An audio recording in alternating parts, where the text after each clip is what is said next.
lead cut to just 4 as they kick it away and turn things over to their D. This will be taken in at the 1. And he'll get it up past the 20 to the 22-yard line.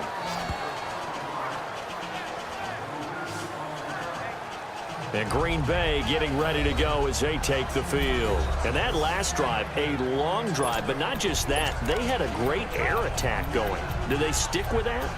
I would think that they would, because if they were confident enough to do it on the last drive, starting backed up in their own territory, why would you change anything? They've got to be confident about what they're presenting and continue to do so. Yeah, because the secondary, they really look clueless. And that was amazing because that drive went and went, no adjustments, and no big plays by the defense to knock the ball away. That throw good for 4. It's second down. And, partner, I think that's a great example that not all tight ends are created equal, because everything was right. Got the completion, but he's not one of the more dynamic guys in the league. So even though he caught it, couldn't turn it into much more. Now let's go. Blue 90. Blue 90. On second down, here's Miller. And not a whole lot doing there as he'll get it up to about the 28-yard line. Call it a gain of a yard, and it's going to bring up 3rd and 5. The completion on first didn't get much, and now the run on second doesn't get a whole lot either. Well, if you're a good play caller, you've already looked ahead and anticipated this type of situation. Already down in his play sheet, trying to dial up a big 3rd down play. The catch made by Miller. And he's going to be taken down here with a penalty flag on the field. Holding offense. So that one a hold right guard. And you understand why offensive and defensive linemen probably go to martial arts schools and work on their hands so often, because that can be the make or break difference on a play. This time he had to grab a jersey in order to make the play happen. Got caught for the penalty. They're going to look to throw.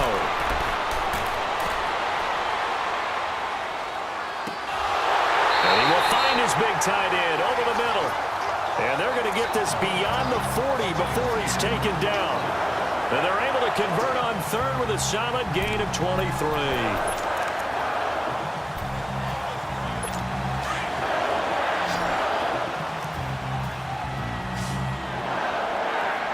Here we go now. Green 39. Green 39.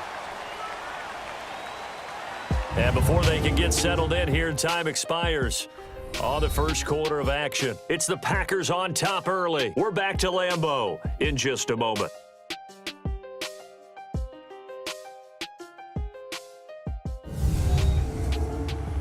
The NFL on EA Sports is fueled by Gatorade, the sports fuel company.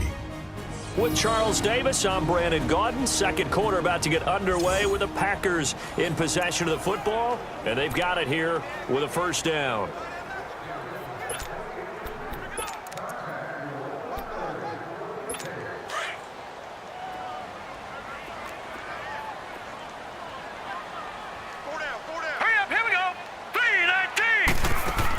They'll run it now out of the gun. And the play goes nowhere. Losing yardage back near the 40 at the 39. Well, we just saw a great example of what we talked about with his coach prior to the game. He's definitely one of the better linebackers at reading a play and flowing to make the stop before it turns into something big.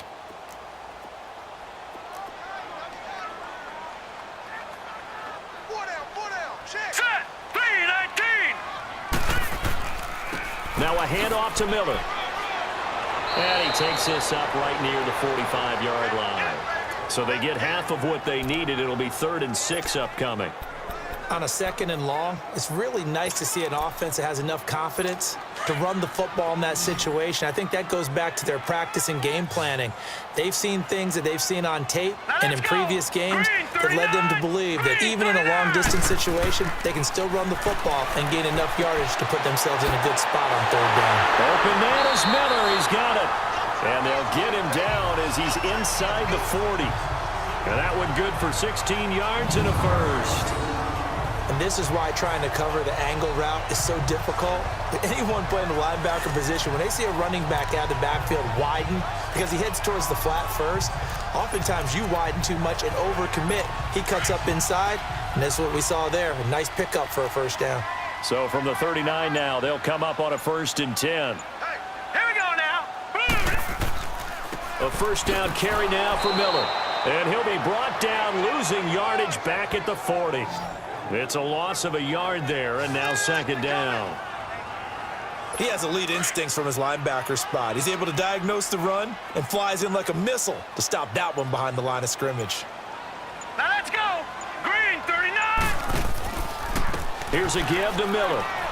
And little room to maneuver there. He gets it down to about the 39. Only a yard on the pickup there, and it'll bring up a 3rd down. Typically, we think it's the strong safeties that are better tacklers, especially closer to the line of scrimmage amidst traffic. But in this case, how about the free safety coming up and making the big-time play? He'll drop to throw. Firing quickly here, and that's complete. And he gets it down to the 32. They get 7 there, but it brings up 4th. I know many people like to throw to the tight end, maybe in a little flexed out position because he creates mismatches with his size. But slot receivers do the same thing with their quickness, their speed, and their route running savvy.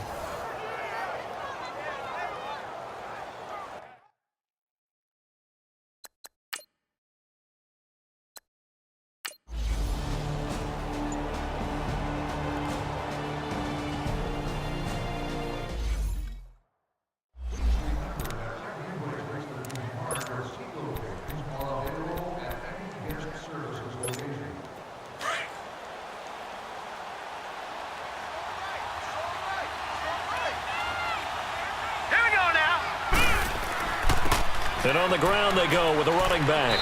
Takes this one across the 35 to the 36, a gain of about 4. I call that play a success. A nice inside run sets up a very manageable 2nd down, a very solid gain on that play.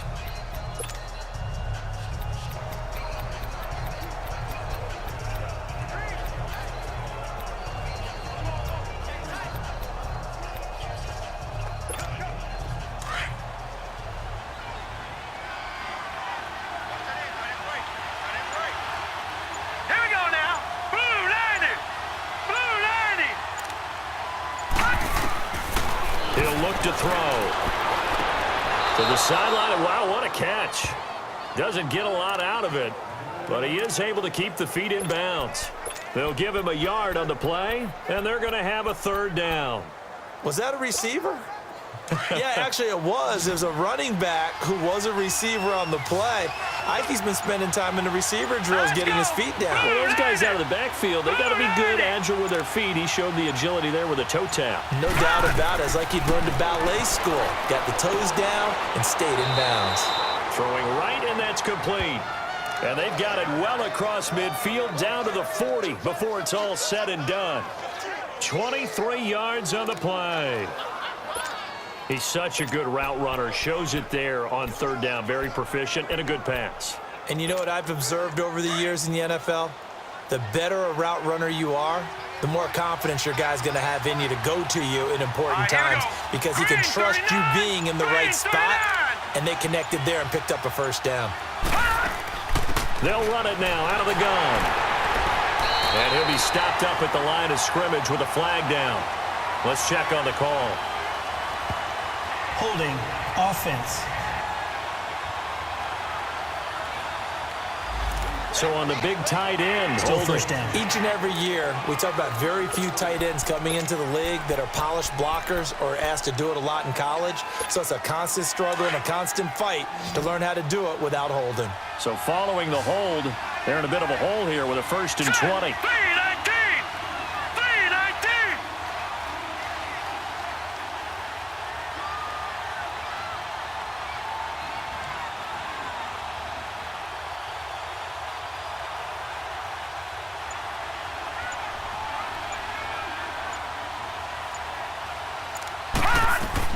From the midfield stripe, they'll look to throw. The attempt on the dive, and he has it. What a catch. A good pickup after the penalty, 12 yards, and it's 2nd down. And not all spectacular catches are the result of a pass that maybe was not thrown quite right. Sometimes it's thrown in the perfect spot, and you have to just go get it. And he did that right there. No fear there in the middle of the field.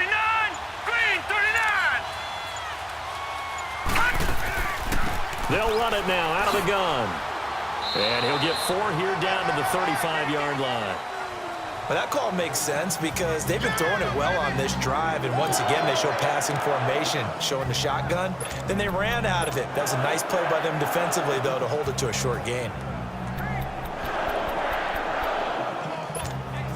The Niners on 3rd down. They've hit 2 for 4 thus far. This will be 3rd and 5. Hurry up, here we go. Green 39, green 39. They'll set up to throw. Now he'll dump it underneath to his running back, complete. And they're able to get this one past the 30 down to the 25. Now after the completion, we're going to get a timeout, an injured player. We'll check on his status when we get back.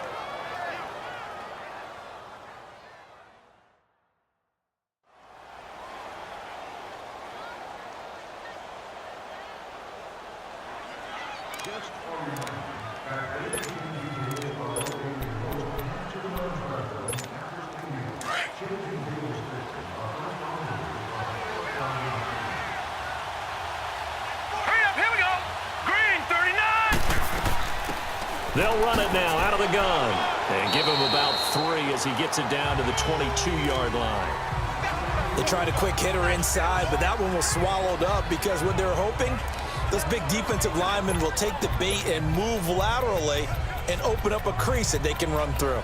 Didn't happen on that play.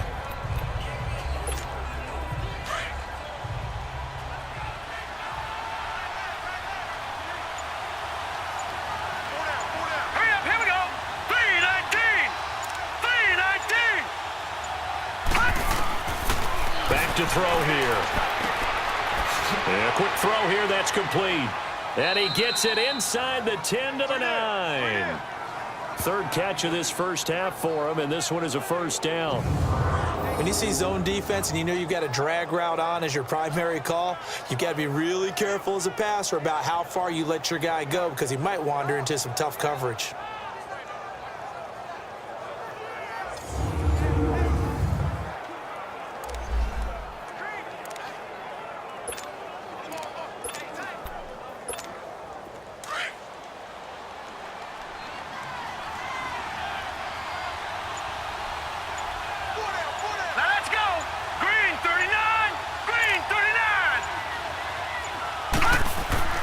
They'll try and run for it on 1st and goal. And he'll get about 4 there as he takes it from the 10 down to the 6.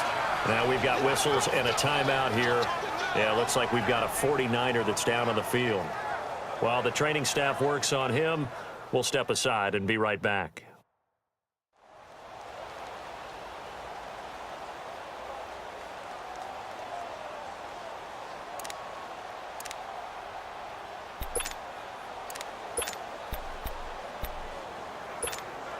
The 6-yard line, the line of scrimmage on 2nd and goal. Hurry up, here we go. 3, 9. They'll look to throw. And the hit jarred it loose. It's incomplete. Anytime a defense can sit back in a zone like that, it tends to create a lot of congestion in the middle of the field. Makes it very hard to slot one in. Looked like I-4 at rush hour in your hometown of Orlando, Florida. An absolute mess. They've been denied touchdowns in the red zone twice already. Here comes 3rd and goal. Blue 90. Blue 90. They'll drop to throw. And across the chalk into the end zone. It's a 49er touchdown. In for the score. And the Niners are able to cash in for 6. I wonder if he changed anything on his play sheet or they just executed better. Because they had 2 previous drives that ended in field goals. Before this one, they finally were able to put into the end zone. Well, whatever he did, speaking of the offensive coordinator, might be using that formula going forward. It worked there. Yeah, it worked very well. He and his field general in pretty good sync right now. They're starting to move the ball well. Point after, up and good. And the decision to just kick the extra point winds up successful.